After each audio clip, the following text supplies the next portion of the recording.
Le père Camara a connu le cardinal Sarah dans sa jeunesse, après le séminaire, dans les années 1970. Pendant plus de 20 ans, il sera aussi son vicaire général, son bras droit, lorsque Robert Sarah deviendra archevêque de Conakry. Nous étions des amis, on allait à Rome ensemble, puis on est revenus ensemble, et ça en est suivi après, pour lui, l'épiscopat, l'appel du pape, pour être nommé archevêque de Conakry. C'est pas quelqu'un de vif, il prend toujours le temps de réfléchir. On réfléchissait ensemble. Robert Sarah est né dans la région de Boké, dans le nord de la Guinée, au sein d'une famille modeste et animiste. À 12 ans, au contact de missionnaires français, il embrasse la foi chrétienne et entre dans l'église. Au point d'être aujourd'hui l'un des 3 papabili africains, c'est-à-dire l'un des 3 cardinaux africains susceptibles de succéder à François au Vatican. Le Vatican où Robert Sarah vit depuis 2010, lorsqu'il a été créé cardinal. Sans oublier sa Guinée natale et cette cathédrale Sainte-Marie de Conakry où il a été ordonné prêtre en 1969 et où il revient régulièrement.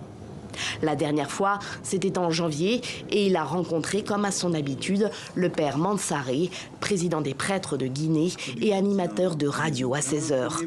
Pour lui, Robert Sarah est un guide, un exemple pour les catholiques de Guinée.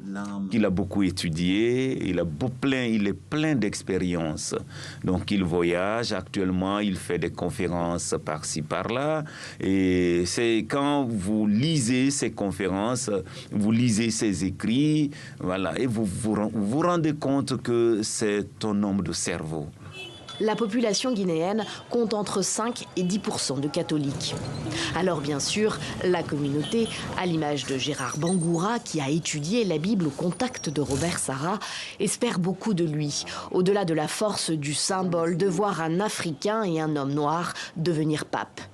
Nous sommes une minorité dans un pays à majorité musulmane, mais vraiment, il nous disait que nous sommes le sel, la terre et la lumière du monde. On n'a pas besoin d'un grand nombre pour changer ce pays.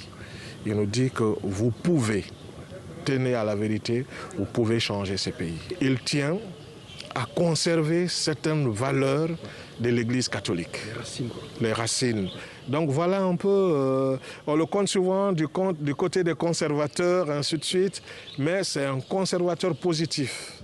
Le cardinal Sarah se range en effet du côté des plus conservateurs au sein de l'Église catholique sur les questions liturgiques, mais aussi sociétales, comme le célibat des prêtres, le divorce ou l'homosexualité. Il était perçu comme le principal opposant au pape François au Saint-Siège.